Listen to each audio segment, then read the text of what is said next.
Good morning students. An astrologer's day by R K Narayan. इस कहानी का पार्ट 1 हम पहले सुन चुके हैं और ये पार्ट 2 इसका सेकंड पार्ट जो है, और इसमें स्टोरी पूरी एंड अप हो जाएगी, यानी कि पार्ट 1 एंड पार्ट 2 दोनों सुनेंगे आप ध्यान से तो आपको पूरी कहानी मिल जाएगी। जिन्होंने पार्ट 1 नहीं सुना है वो पहले पार्ट 1 सुन लें, उसके बाद वो पार्ट 2 स्टोरी को समझने में उन्हें आसानी रहेगी। इसमें हमने इंग्लिश जो वर्जन है उसका Hindi line by line Hindi में ट्रांसलेशन करने की कोशिश की है, ताकि मैक्सिमम स्टूडेंट इसका बेनिफिट ले सके, समझ सकें पढ़ाई के हिसाब से, और साथ ही साथ एग्जामिनेशन पॉइंट ऑफ व्यू से ये चैप्टर तैयार किया गया है स्टूडेंट्स के लिए। So enjoy it and let's begin the part 2। Or he questioned, is there any woman in your family, maybe even a distant relative, who is not well disposed towards you? Or he gave an analysis of character. Most of your troubles are due to your nature. How can you be otherwise with Saturn, where he is? You have an impetuous nature and a rough exterior. फिर वो प्रश्न करता, या फिर ऐसा हो सकता है, जो लगता है मुझे, या वो इस प्रकार से प्रश्न पूछता था कि क्या तुम्हारे परिवार में कोई महिला है, कोई ऐसी औरत है आपकी फैमिली में, और अगर फैमिली में नहीं है तो कहीं आपके दूर की रिश्तेदारी में कोई ऐसी महिला है जिसका जो आपके साथ अच्छा व्यवहार नहीं करती है, जिसका व्यवहार आपके प्रति अच्छा नहीं है। और कभी कभी वो और प्रकार के प्रश्न भी करता था या फिर पूछता था। वो फिर चरित्र का विश्लेषण करने लग जाता था। वो कहता था कि आपकी जो अधिकतर समस्या है वो आपके स्वभाव के कारण है। आपके जीवन में जो अधिकतर परेशानियां हैं उसके पीछे आपका स्वभाव है, आपका जो नेचर है वो इसके लिए मेन कारण है। जैसे कि कहता कि जब ज्योतिषी उसका हाथ देखता उस व्यक्ति का, अपने ग्राहक का, तो बताता कि आप तो बदल ही नहीं सकते हैं भाई, आप कैसे बदल सकते हैं, क्योंकि जिस स्थान पर शनि है आपका, या जिस स्थान पर शनि की दृष्टि है या स्थिति है, उसके रहते हुए तो आप बिल्कुल भी नहीं बदल सकते हैं।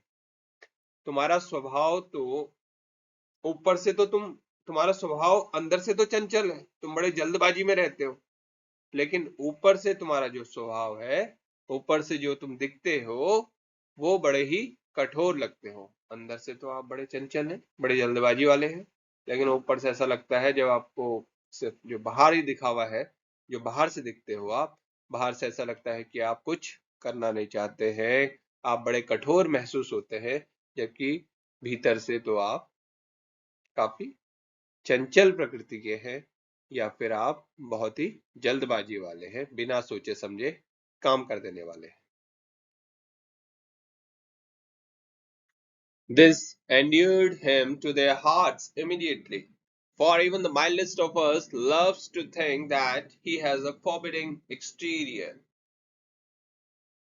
इस प्रकार से जब वो लोगों से बात करता तो इससे क्या होता कि तुरंत ही वह उनके दिलों में अपने लिए एक स्थान बना लेता, एक प्यार भरा स्थान अपने लिए बना लेता, कि लोगों को उसके प्रति एक श्रद्धा हो जाती, एक प्रेम हो जाता, कि हाँ, जो ये बात कह रहा है बिल्कुल सही कह रहा है, यानी कि वो उनका हमदर्द है। वो इस प्रकार से वो उनके दिलों में अपने लिए जगह बनाने में कामयाब हो जाता। किनके दिलों में? अपने ग्राहकों के दिलों में। क्योंकि हम में से जो लोग बहुत विनम्र हैं वो भी ये सोचते हैं कि चाहे कुछ भी हो, ये जो बात कह रहे हैं बिल्कुल सही कह रहे हैं, हम अंदर से कितने भी अच्छे हों, लेकिन हम बाहर से दिखने में बड़े ही निष्ठुर हैं, बड़े ही डरावने हैं। बाहरी रूप से हम काफी लोगों को सहज महसूस नहीं होते हैं।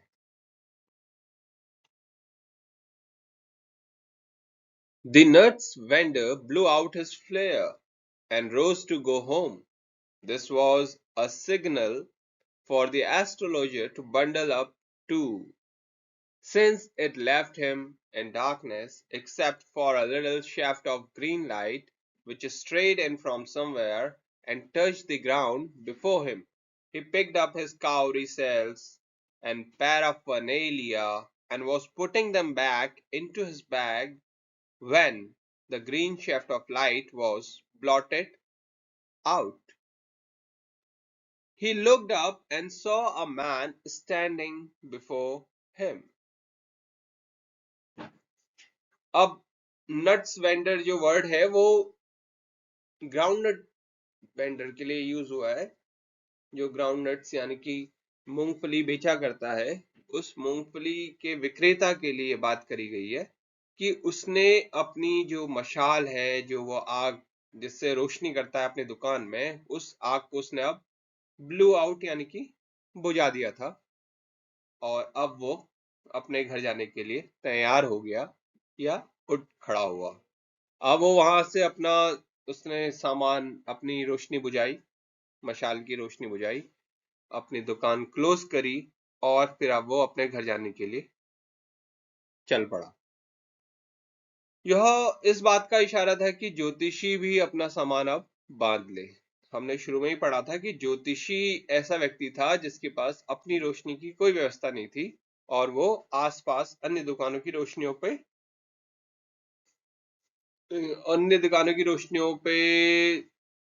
मतलब उन पे आश्रित था वो। तो ज्योतिषी जो था अन्य दुकानों की रोशनी में मुख्य रूप से जो था मूंगफली वाले की रोशनी पे आश्रित था, जिससे उसका अपना कार्य भी चलता था, अपना व्यवसाय भी चल जाता था। अब क्योंकि मूंगफली वाला भी अपनी रोशनी बुझा के चला गया है अब घर को, तो इसका मतलब है कि अब ज्योतिषी को भी ये इशारा हो गया है कि भाई आप भी अपना सामान बांध ले, क्योंकि अब अंधेरा हो चुका है और अब इस अंधेरे में वो कैसे चलाएगा अपनी दुकान, और अब समय भी हो गया है अपने घर जाने का। तो इसलिए ज्योतिषी भी अपना सामान बांधने लग जाता है। बस अब वहां पे जो एक रोशनी आ रही है वो एक हरे रंग की कोई किरण आ रही है, मतलब कहीं से कोई किसी दुकान में कोई रोशनी जली होगी और वो रोशनी वहां दूर तक आ रही होगी हल्की। तो एक हरे रंग की एक रोशनी, किसी की दुकान में हरे रंग की लाइट लगी होगी तो शायद वो रोशनी वहां तक पहुंच रही थी किसी दुकान से, और उसके सामने वो जमीन पर, जहां पे उसका अपना सामान फैला था, वहां पे वो जमीन पर पड़ रही थी वो रोशनी।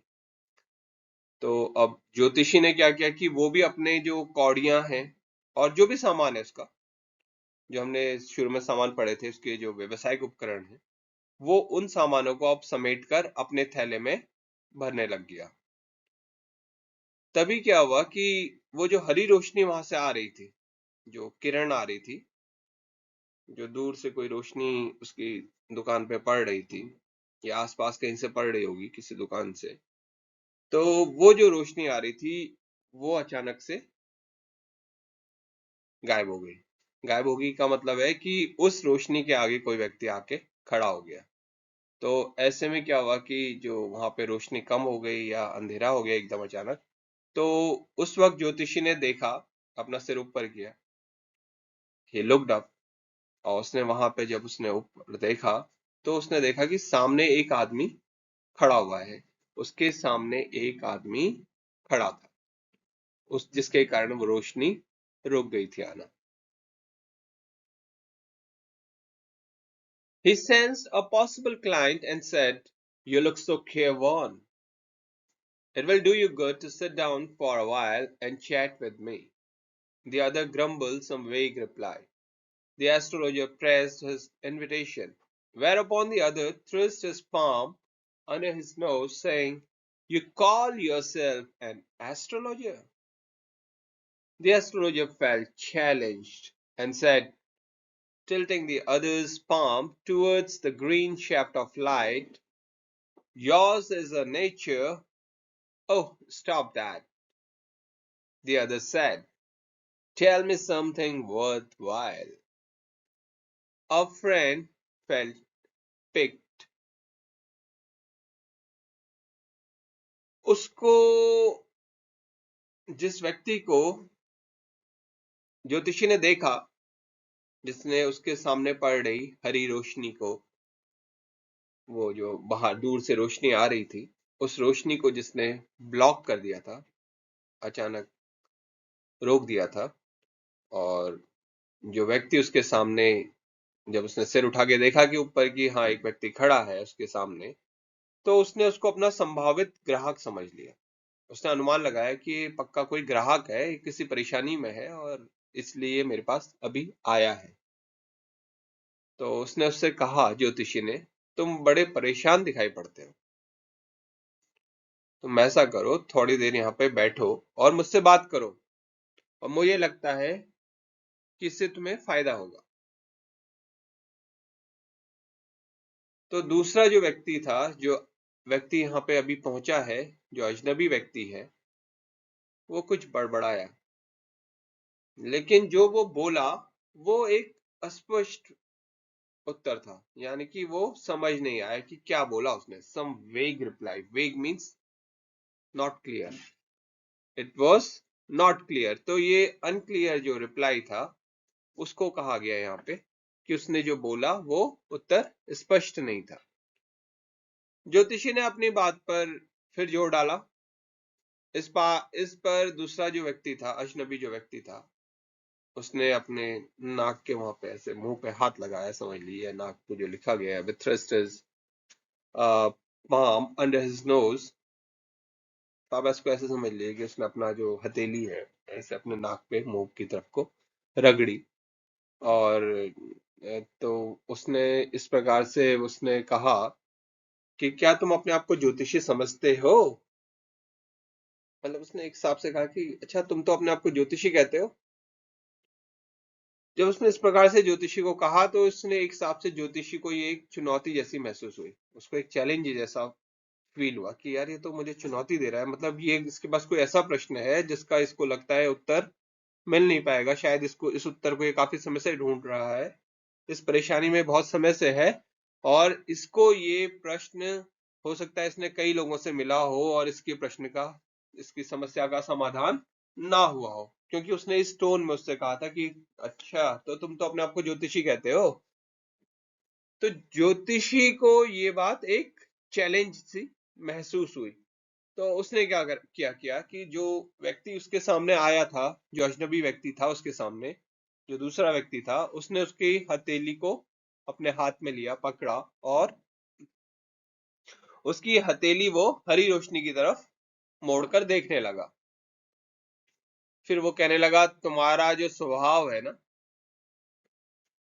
तुम्हारा तो स्वभाव, इस प्रकार से जब वो बात करने लगा, तो दूसरे व्यक्ति ने कहा, ओ बस ठीक है भाई साहब, ये सब हमें पता है, ये सब मत बताइए, इसको बंद करो, मुझे कुछ ऐसी बात बताओ जो काम की हो, मुझे काम की बात बताएं।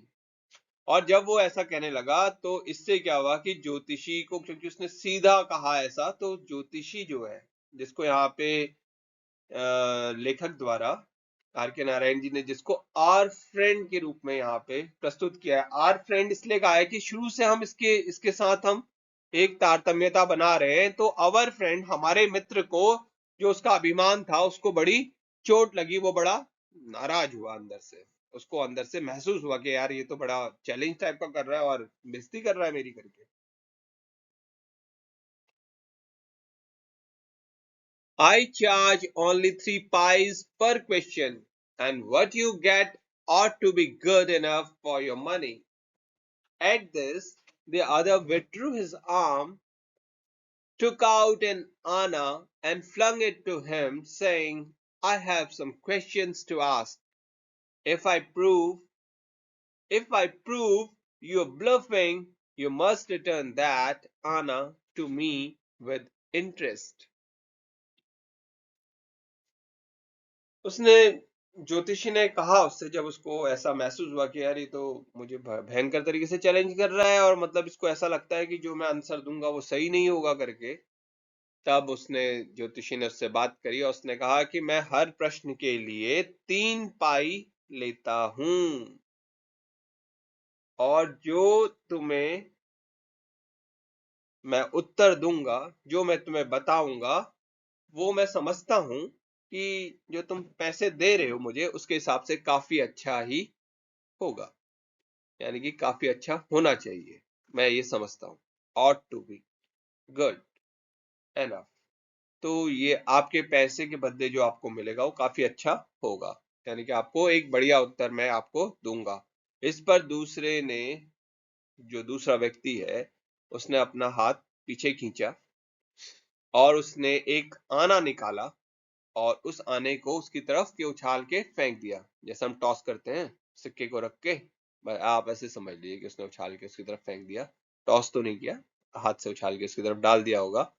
और उसने कहा, उस अजनबी व्यक्ति ने कहा, मुझे कुछ प्रश्न पूछने हैं और यदि मैं सिद्ध कर दूंगा कि तुम मुझे धोखा दे रहे हो तो तुम इस एक आने को, जो मैंने एक आना दिया है, इसको तुम्हें मुझे ब्याज के साथ, यानी कि विद इंटरेस्ट आपको मुझे लौटाना होगा। यानी कि यदि मैं आपके प्रश्न के उत्तर से असहमत हुआ, मुझे वो प्रश्न का उत्तर मिला नहीं जो मुझे चाहिए, तो आपको ये पैसा तो मुझे लौटाना ही पड़ेगा एक आना, साथ ही साथ आपको इस पे ब्याज भी देना पड़ेगा, यानी कि इस पे अतिरिक्त धनराशि भी आप मुझे देंगे।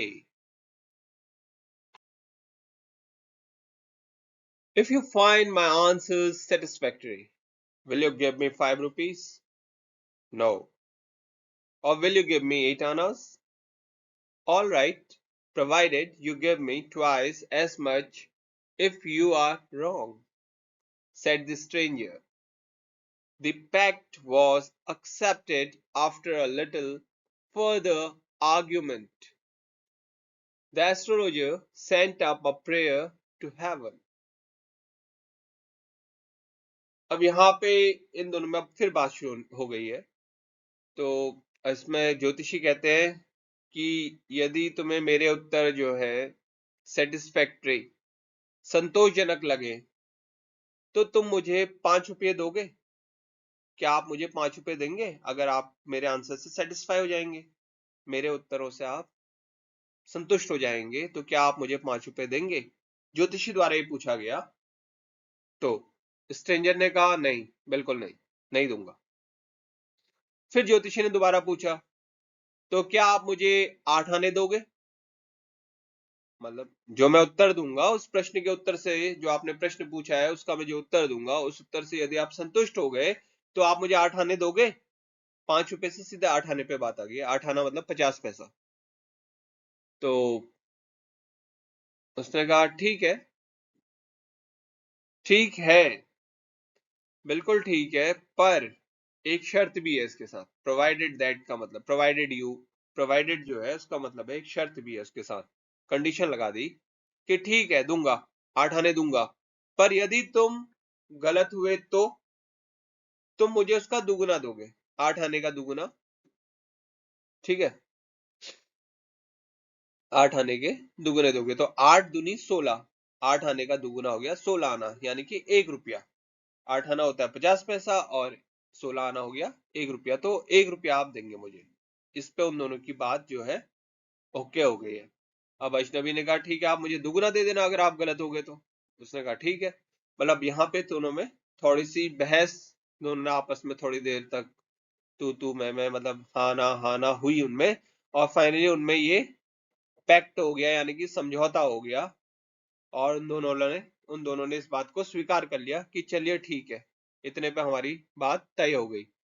तो उसके बाद क्या होता है कि ज्योतिषी जो होता है, the astrologer sent up a prayer जो लिखा है, तो ज्योतिषी ने वो उसकी प्रार्थना जो है, ज्योतिषी ने प्रार्थना करी और वो स्वर्ग को भेज दी।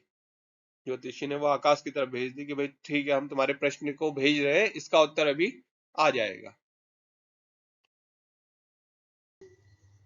As the other lit a cheroot, the astrologer caught a glimpse of his face by the match light. There was a pause as cars hooted on the road, Jutka drivers swore at their horses, and the babble of the crowd agitated the semi-darkness of the park. जब ज्योतिषी ने अपनी prayer भेजी दूसरे लोक में या स्वर्ग में, तो उस वक्त क्या हुआ कि जो दूसरा व्यक्ति था, अजनबी व्यक्ति था, उसने अपना शरूट जलाया। Cheroot is a type of, what is that? Cheroot is a type of cigar. आप सिगार समझ लीजिए इसको। उसने अपना सिगार जलाया और उस वक्त क्या हुआ कि एस्ट्रोलॉजर ने उसकी तरफ देखा और उस वक्त जो उसने माचिस की तिल्ली जलाई तो उस माचिस की तिल्ली से जो रोशनी हुई उस रोशनी में वो उसका चेहरा देख पाया। एस्ट्रोलॉजर उसका चेहरा देख पाया या उसको उसकी झलक मिली कि वो व्यक्ति कौन है। उसने उसको पहचानने का प्रयास किया। उसने जब चेहरा देखा तो क्या वो पहचान पाया या नहीं पहचान पाया हम आगे पढ़ेंगे, लेकिन यहाँ पे उसको उसका चेहरे की एक झलक मिल गई, यानी कि उसने उसका चेहरा देख लिया है। देयर वॉज अ पॉज जब लिखा है तो यहाँ पे कह रहा है कि अब बीच में क्या है कि एक सन्नाटा है, चुपचाप है या एक रुकावट है। अब ऐसा सन्नाटा नहीं है, उन दोनों के बीच में सन्नाटा है। किसके बीच में? एस्ट्रोलॉजर और अजनबी व्यक्ति के बीच में बात नहीं हो रही है। लेकिन रास्ते में भी कहीं जो रास्ता है, आपने हमने पढ़ा था, बहुत बिजी रोड है वो, उस रोड में भी एक जाम लगा है। यहाँ पे इसके लिए कहा गया पॉज, कि वहां पे पॉज था, यानी कि वहां पे रुकावट हो रखी थी। वो रुकावट कैसी थी कि वहां पे कार्स जो हैं, जो लोग कार में चल रहे हैं वो हॉर्न बजा रहे हैं, यानी कि आवाज गूंज रही है गाड़ियों के हॉर्न की। जुटका ड्राइवर्स यानी कि जो घोड़ा गाड़ी वाले हैं वो अपने घोड़ों को मतलब आवाज दे रहे हैं या उन्हें चिल्ला चिल्ला के बोल रहे हैं कि इधर को आ, इधर को आ, या जो भी जैसे भी मतलब इधर उधर को अपना रास्ते से निकालने के लिए घोड़ों को, क्योंकि जाम लगा है उस घोड़े के लिए, वो उसके ऊपर चिल्ला रहे हैं। और साथ ही साथ वहां पे ये नहीं है कि सिर्फ कार और घोड़ा गाड़ी है, वहां पे लोग पैदल भी चल रहे हैं। और जो लोग चल रहे हैं वो लोग भी आपस में बात करते हुए चल रहे हैं या कुछ बोल रहे हैं जो समझ तो नहीं आ रहा है, लेकिन वो उस पार्क के सेमी डार्कनेस को एजिटेट कर रहा है, उसकी शांति को, उसके अंधेरेपन को भंग कर रहा है। ऐसा लग नहीं रहा है कि यहाँ पे अब अंधेरा हो चुका है, क्योंकि उस आवाज से ऐसा लग रहा है कि अभी भी यहाँ पे रोशनी है, यानी कि वो उसके डार्कनेस को कहीं ना कहीं प्रभावित कर रहे हैं, इफेक्ट डाल रहे हैं। इसके आगे पढ़ते हैं। The others sat down sucking his cheroot puffing out sat there ruthlessly. The astrologer felt very uncomfortable. यहाँ पे कहा गया है कि जो दूसरा व्यक्ति है, वो अजनबी व्यक्ति जो है, वो अपना शरूर उसकी उसको मतलब कि सक कर रहा है, उसको पफ आउट कर रहा है, उसका धुआं उड़ा रहा है, यानी कि उसको पी रहा है और उसका धुआं उड़ा रहा है, और वहां पे बिल्कुल मतलब बेखौफ अचिंतित बैठा है। एस्ट्रोलॉजर, जो एस्ट्रोलॉजर है, ज्योतिषी है, the astrologer felt very uncomfortable, और जो एस्ट्रोलॉजर है, ज्योतिषी है, वो काफी अपने आप को अनकंफर्टेबल फील कर रहा है। उसको अपने आप को बड़ा आराम सा फील नहीं हो रहा है, बड़ा असहज महसूस कर रहा है वो अपने आप को। Here, take your Anna back. I'm not used to such challenges. It is late for me today. अब एस्ट्रोलॉजर ने कुछ कहा, जब वो इतना असहज महसूस कर रहा है तो उसने कहा कि ये अपना आना आप वापस ले लीजिए।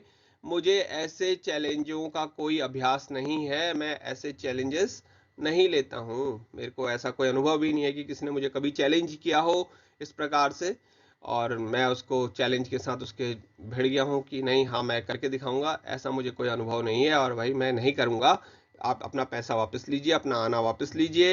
It is late for me today, और आज मैं वैसे भी लेट हो गया हूँ, मतलब मेरे जाने का समय कब के हो चुका है। मैं आपके बात करने के उसमें, मैं यहाँ पे आपसे बात करते हुए लेट हो गया हूँ। He made preparations to bundle up. The other held his wrist and said, "You can't get out of it now. You dragged me in while I was passing." The astrologer shivered in his grip, and his voice shook and became faint. "Leave me today. I'll speak to you tomorrow." The other thrust his palm in his face and said, "Challenge is challenge. Go on."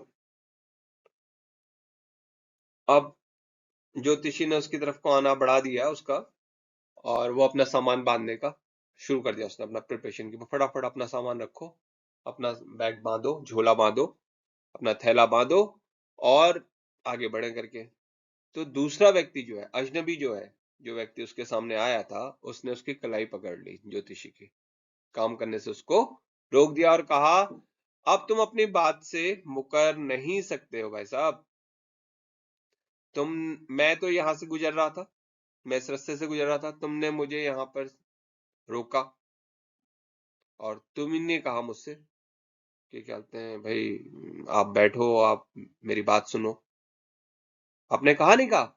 जब आपने कहा तो ऐसा उसने जब इस प्रकार से जब उस दूसरे व्यक्ति ने उससे कहा, तो उसकी जो उसके हाथ की पकड़ है, जिसने ज्योतिषी का रिस्ट, हथेली पकड़ी हुई है, उसका हाथ पकड़ा हुआ है ज्योतिषी का, तो ज्योतिषी जो है उसकी पकड़ में शेक करने लग गया, कांपने लग गया।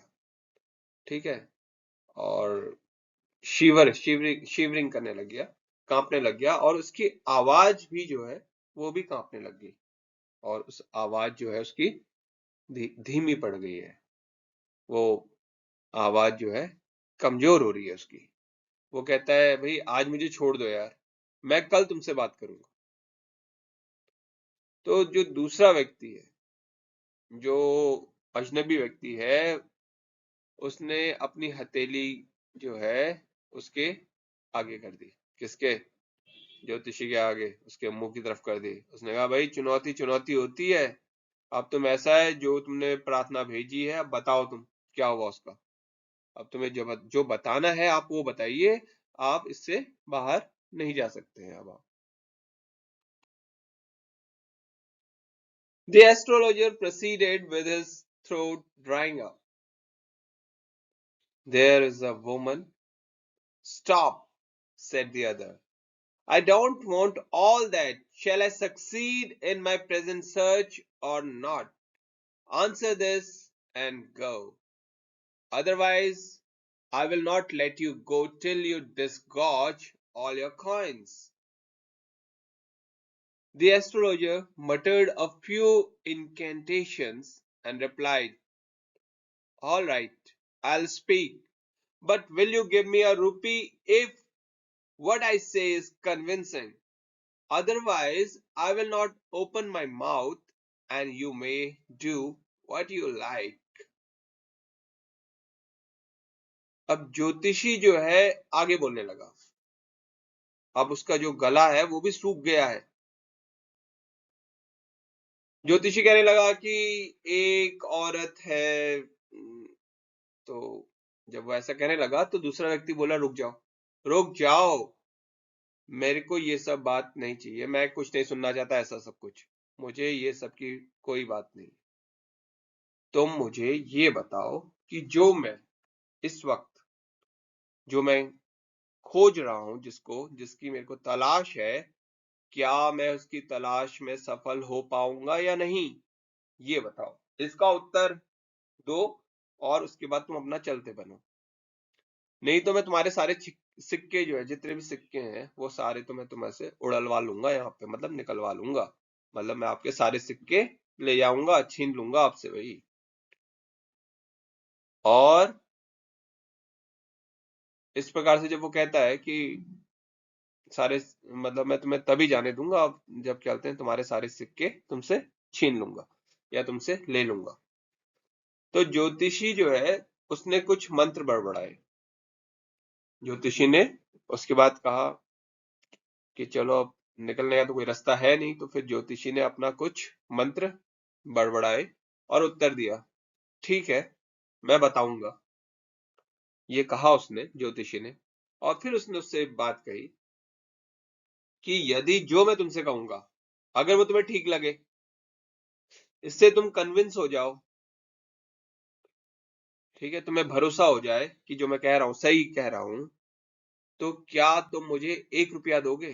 अभी तक उनकी बात हुई थी पहले 8 आने पे, तो अब उसने कहा कि तुम मुझे 1 रुपया दोगे, यानी कि 16 आने दोगे। 8 आने से अब 16 आने पे बात हो गई है ज्योतिषी की। और ये जो फाइनल अगर क्वेश्चन ऐसा आता है कि फाइनली उनकी कितने रुपए पे, मतलब कितने अमाउंट पे बात हुई है, तब आपको ये आंसर देना पड़ेगा। Finally they settled at ₹1।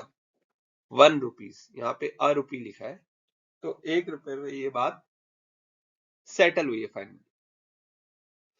अब वो कहता है ज्योतिषी उस अजनबी व्यक्ति से कि अगर आप मुझे 1 रुपया दोगे तो ही मैं अपना मुंह खोलूंगा, नहीं तो अपना मुंह खोलने वाला हूं नहीं। मैं कुछ तुम्हें बताऊंगा नहीं, और तुम्हें जो ठीक लगे वो तुम कर लेना। After a good deal of haggling, the other agreed. The astrologer said, "You were left for dead. Am I right?" "Ah, tell me more. A knife has passed through you once," said the astrologer. "Good fellow, good fellow." He bared his chest to show the scar. अब इसके बाद क्या है कि दोनों में कुछ देर तक झिकझिकबाजी चली डील को लेके कि भाई क्या होना है क्या नहीं होना है, कितने पे एग्रीमेंट हो उनका। और जब उनपे कुछ समय तक जब ये झकझकबाजी इनकी हुई, तो उसके बाद दोनों लोग राजी हो गए। और ज्योतिषी बोला कि भाई ऐसा है, तुम्हें मरने के लिए छोड़ दिया गया था। क्या मैं सही बोल रहा हूं? क्या मैं आपको जो बता रहा हूं, क्या वो ठीक बात है? जब इस प्रकार से ज्योतिषी उससे पूछता है कि तुम्हें मरने के लिए छोड़ दिया गया था और जो मैं बता रहा हूं क्या मैं सही हूं, तो ऐसा सुनकर जो अजनबी व्यक्ति है वो कहता है, हाँ हाँ, मुझे और बताओ, मुझे और बताओ। तब वो कहता है कि एक बार, एक बार मतलब तुमसे चाकू, तुम्हें मारा गया है, मतलब तुम्हारे आर पार हुआ है चाकू। ज्योतिषी इस प्रकार से कहता है। तो वो कहता है, वाह क्या आदमी हो यार तुम, सचमुच सच्चे ज्योतिषी हो, मतलब ये मीनिंग में वो कहता है कि वाह क्या आदमी हो, बहुत बढ़िया। और इसके बाद क्या करता है कि वो व्यक्ति जो होता है वो अपनी छाती खोलकर उसमें चाकू का लगा हुआ निशान दिखाता है। What else? And then you were pushed into a well nearby in the field. You were left for dead. I should have been dead if some passerby hadn't chanced to peep into the well, exclaimed the other, overwhelmed by enthusiasm. और बताइए, और आप क्या जानते हैं? अजनबी व्यक्ति ने इस प्रकार से ज्योतिषी से पूछा। ज्योतिषी ने बताया कि तुम्हें पास के ही खेत के किसी कुएं में आपको धक्का मार दिया गया था और आपको मरने के लिए छोड़ दिया गया था। तो ज्योतिषी को अजनबी व्यक्ति बताता है कि हाँ, मैं मर गया होता अगर किसी जाने वाले, वहां से कोई गुजर रहा था व्यक्ति, अगर उसने इत्तेफाक से उस कुएं में झांका ना होता या उस कुएं में देखा ना होता। और जब वो इस बात को बताता है तो उसका मतलब है कि वो बच गया है, यानी कि कोई जा रहा था व्यक्ति और उसने इत्तेफाक से उस कुएं में देख पड़ा उस कुएं में और उसने उसको निकाल लिया। यही मीनिंग में है यहाँ पे। और इस बात को बड़े ही जोश के साथ बता रहा है, बड़े ही उत्साह के साथ बता रहा है, मतलब उसको जब वो बात याद आई है तो वो उसके अंदर से मुंह से अपने आप ही ये बात निकल पड़ी है, यानी कि वो काफी खुश है यहाँ पे। When shall I get at him? He asked, clenching his fist. In the next world, answered the astrologer. He died 4 months ago in a far-off town. You will never see any more of him. The other groaned on hearing it. मैं उसे कब पकड़ पाऊंगा? ऐसा प्रश्न पूछता है अपने मुट्ठी को भींचते हुए वो अजनबी व्यक्ति ज्योतिषी से। और ज्योतिषी उत्तर देता है कि आपकी उससे मुलाकात होगी किसी और दुनिया में, अगली दुनिया में, यानी कि इस दुनिया में अब वो व्यक्ति नहीं है। वो इस मीनिंग में उससे कहता है कि आप उससे अब किसी और दुनिया में या किसी और जन्म में मिल पाएंगे। तो वो बताता है उसे कि ज्योतिषी की उस व्यक्ति की मृत्यु जो है वो 4 महीने पहले किसी दूर दराज के किसी कस्बे में हो चुकी है, किसी टाउन में वो आज से 4 महीने पहले मर चुका है और आप उसको अब कभी नहीं मिल पाओगे। जब वो इस प्रकार से बताता है उस अजनबी व्यक्ति को, तो वो अजनबी व्यक्ति जो होता है जब वो इस बात को सुनता है तो वो अंदर से कराह भरता है, यानी कि वो काफी दुखी हो जाता है। उसके अंदर ये भावना आ जाती है कि यार मैं उस व्यक्ति से बदला लेना चाहता था, उसने मेरे साथ बहुत गलत किया था और लेकिन अब वो इस दुनिया में ही नहीं है तो मैं उससे बदला नहीं ले पाऊंगा। उसको ये अंदर से बात थोड़ा सा परेशान करती है, इसलिए वो यहाँ पे लिखा गया है द अदर ग्रोन्ड। इसलिए वो थोड़ा दर्द से भर जाता है, दुख से भर जाता है जब वो इस बात को सुनता है। The astrologer proceeded, Guru Nayak, you know my name? The other said, taken aback. As I know all other things, Guru Nayak, listen carefully to what I have to say. Your village is 2 days' journey due north of this town. Take the next train and be gone. I see once again great danger to your life if you go from home.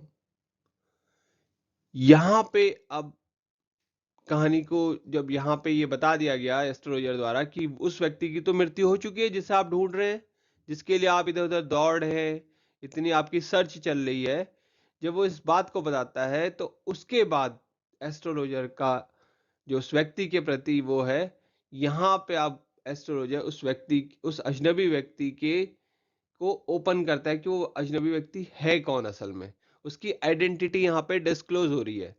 और यहाँ पे astrologer उस व्यक्ति को, ज्योतिषी उस व्यक्ति को उसके नाम से पुकारता है, और वो पुकारता है गुरु नायक।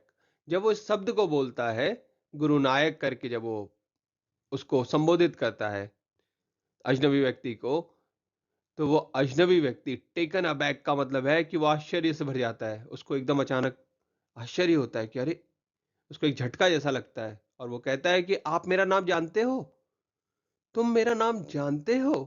इस प्रकार से वो क्वेश्चन ज्योतिषी से पूछता है। तब ज्योतिषी वो कहता है उसको कि मैं बहुत कुछ जानता हूं। तब वो कहता है कि मैं और भी बहुत सारी चीजें जानता हूं गुरु नायक, मैं और भी बहुत सारी चीजें जानता हूं। जो कुछ मुझे कहना है अब तुम उसे ध्यानपूर्वक सुनो। अब वो कहता है कि अब जो मैं कह रहा हूं उसको तुम बड़े ध्यान से सुनो। लिसन केयरफुली का मतलब है कि आप उसको बड़े ही ध्यान से सुनिए, इस बात को नजरअंदाज मत करिए। अब जो मैं बताने तुम्हें जा रहा हूं, तब वो बताता है उसे कि यहां पर जहां पे तुम अभी हो, जिस टाउन में तुम हो, इस टाउन से, इस कस्बे से तुम्हारा गांव जो है उत्तर की तरफ को है, यानी कि नॉर्थ डायरेक्शन में आपका गांव यहां से पड़ता है। और यहां से आपके गांव जाने में कम से कम 2 दिन की यात्रा करनी पड़ेगी, यानी कि आपका गांव यहां से 2 दिन की दूरी पर है।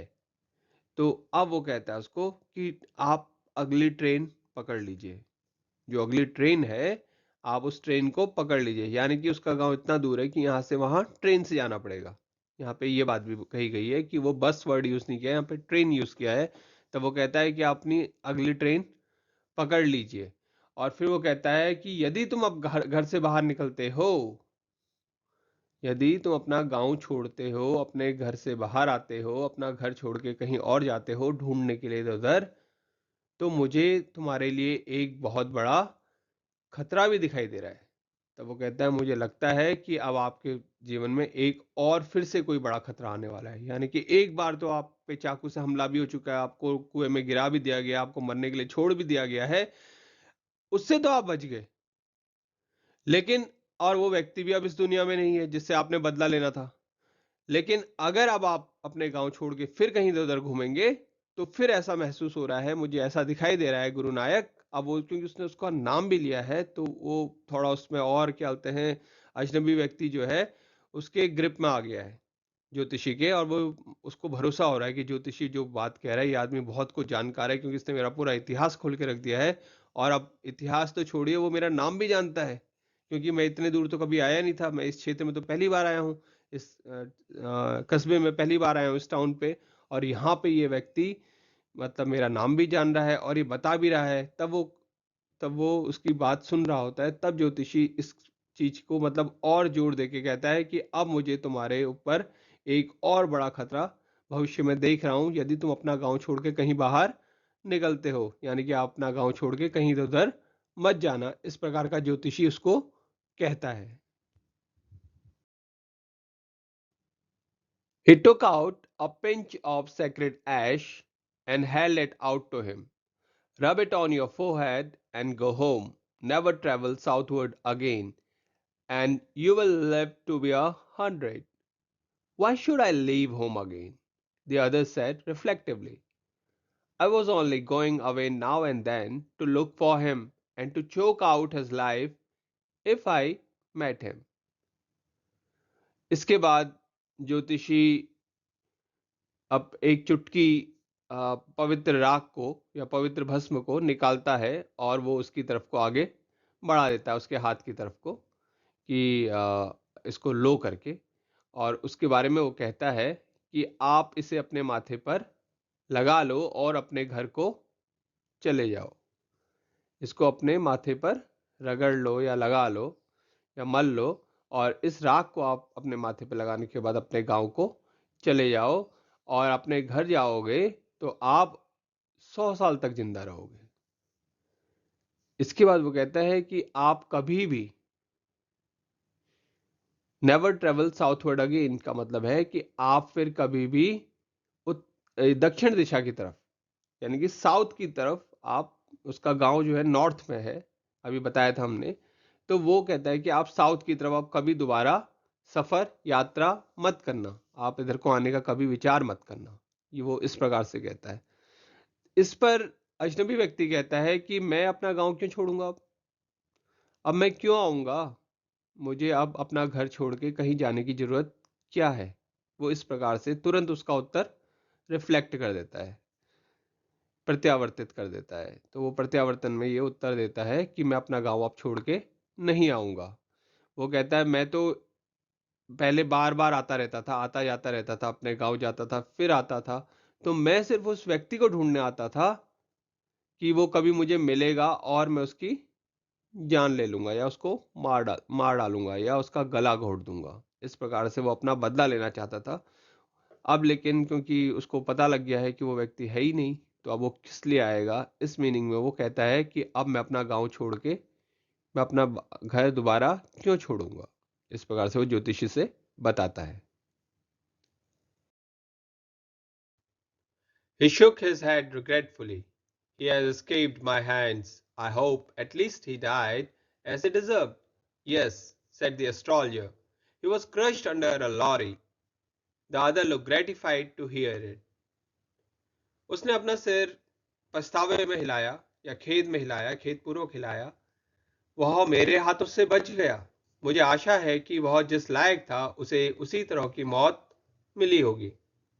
ज्योतिषी ने कहा, हाँ, वह एक ट्रक के नीचे कुचल के मृत्यु को प्राप्त हुआ। इस बात को सुनकर दूसरे व्यक्ति को काफी संतोष हुआ। The place was deserted by the time the astrologer picked up his articles and put them into his bag. The green shift was also gone, leaving the place in darkness and silence. जितनी देर में ज्योतिषी ने अपनी चीजें उठाई, अपना सामान उठाया और उसे थैले में रखा, उतनी देर में वो स्थान सूना हो गया। हरी रोशनी जो बहुत दूर से आ रही थी वो भी उस स्थान को छोड़कर अब गायब हो चुकी थी, और वह स्थान अब सिर्फ अंधकारमय और खामोश रह गया था। The stranger had gone off into the night. After giving the astrologer a handful of coins, it was nearly midnight when the astrologer reached home. His wife was waiting for him at the door and demanded an explanation. अब वो जो अनजान व्यक्ति है, यहाँ पे stranger word use किया गया है गुरु नायक के लिए, और जो अनजान व्यक्ति है अब वो ज्योतिषी को उसके हाथ में रख जाता है एक मुट्ठी भर सिक्के। अ हैंडफुल ऑफ कॉइन्स का मतलब है यहाँ पे मुट्ठी भर सिक्के, या जो उसके हाथ में जो सिक्के हैं वो पूरे सिक्के उसके हाथ में रख जाता है। और उसके बाद वो उस आधी रात में, अब मतलब आधी रात हो चुकी है, तो इस आधी रात में स्ट्रेंजर जो है वो भी अब चला जाता है। वो अजनबी व्यक्ति भी उस आधी रात में या उस रात्रि में विलीन हो जाता है, खो जाता है या चला जाता है, वहां से उस स्थान को छोड़ देता है, ज्योतिषी के स्थान को। और ज्योतिषी जब अपने घर पहुंचता है तब वो आधी रात हो चुकी होती है।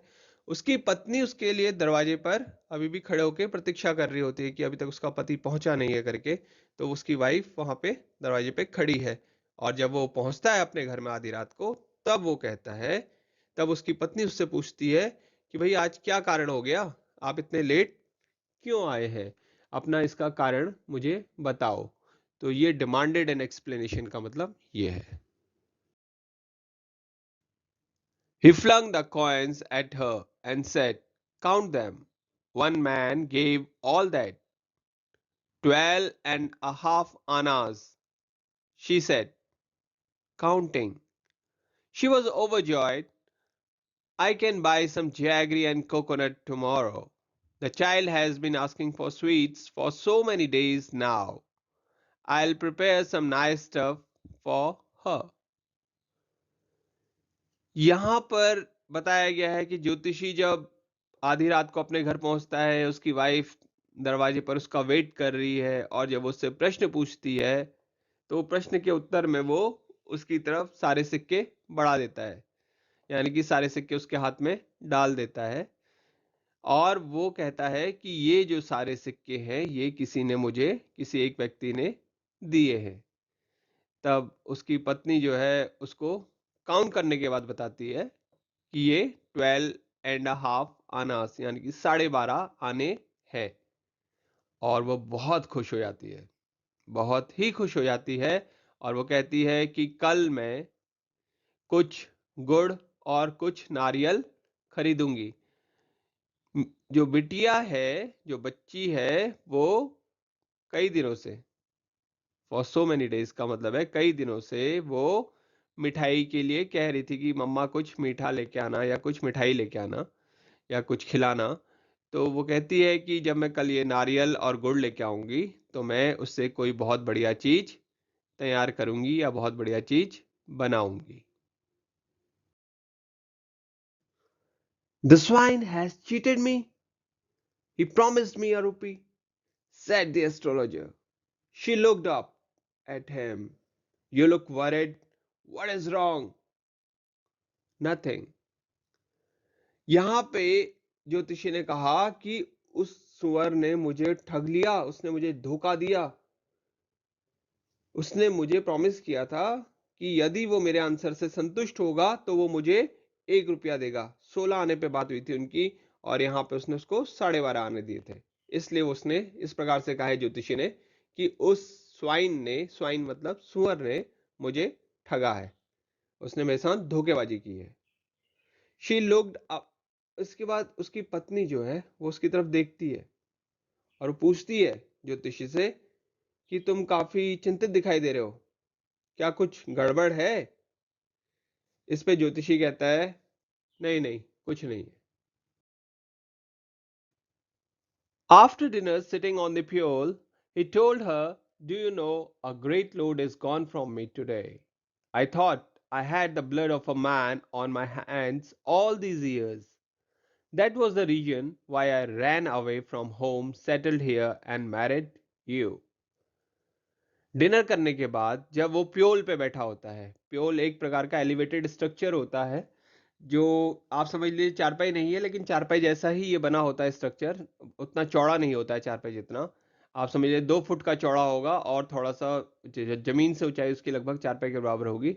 जो घरों के जनरली बाहर बना होता है, गाँव में देखा जाता है, दो घरों के बीच में एक दीवार टाइप की बनी होती है। वो दीवार बहुत ऊंची नहीं होती है, जिसपे बैठ के लोग कुछ काम भी कर लेते हैं, बैठ के बात भी कर लेते हैं, खाना वाना खा लेते हैं, सब्जी काट लेते हैं, लेट भी जाते हैं। इस प्रकार का जो स्ट्रक्चर होता है उसको प्योल कहा जाता है। तो डिनर करने के बाद यहाँ पर जब वो है ज्योतिषी जो है वो प्योल पे बैठा हुआ है, वो अपनी पत्नी को बताता है कि क्या तुम जानती हो कि आज मेरे ऊपर से एक बहुत बड़ा बोझ उतर गया है, यानी कि आज मैं किसी बहुत बड़े बोझ से मुक्त हो गया हूं।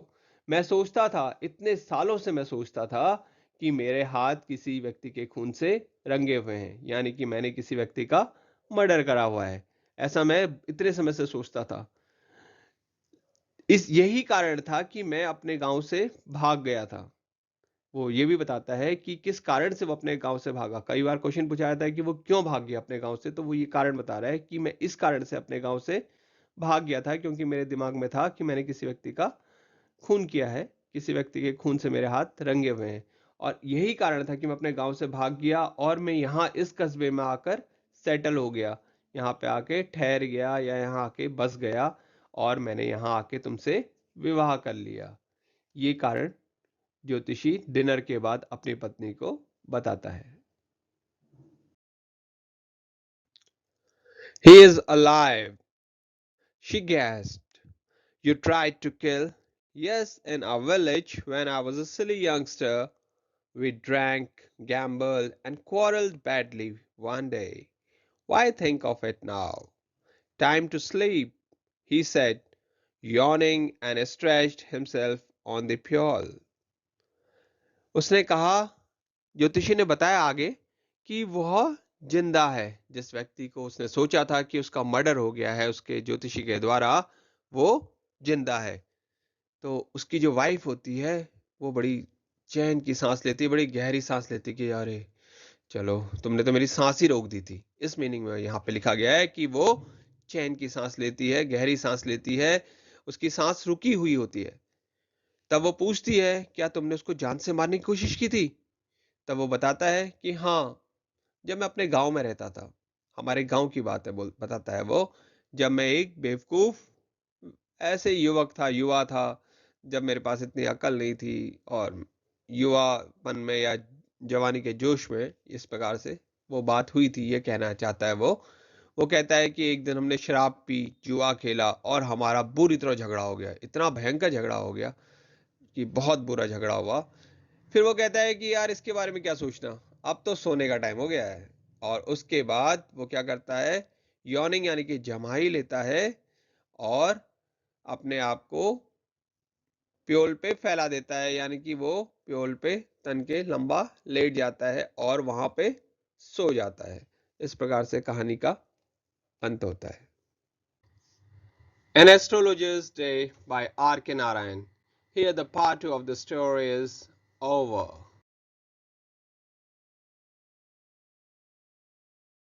उम्मीद है कहानी आपने सुन ली होगी और कहानी बहुत पसंद आई होगी। चैप्टर आपने ध्यान से सुन लिया होगा, आपका चैप्टर प्रिपरेशन हो गया होगा।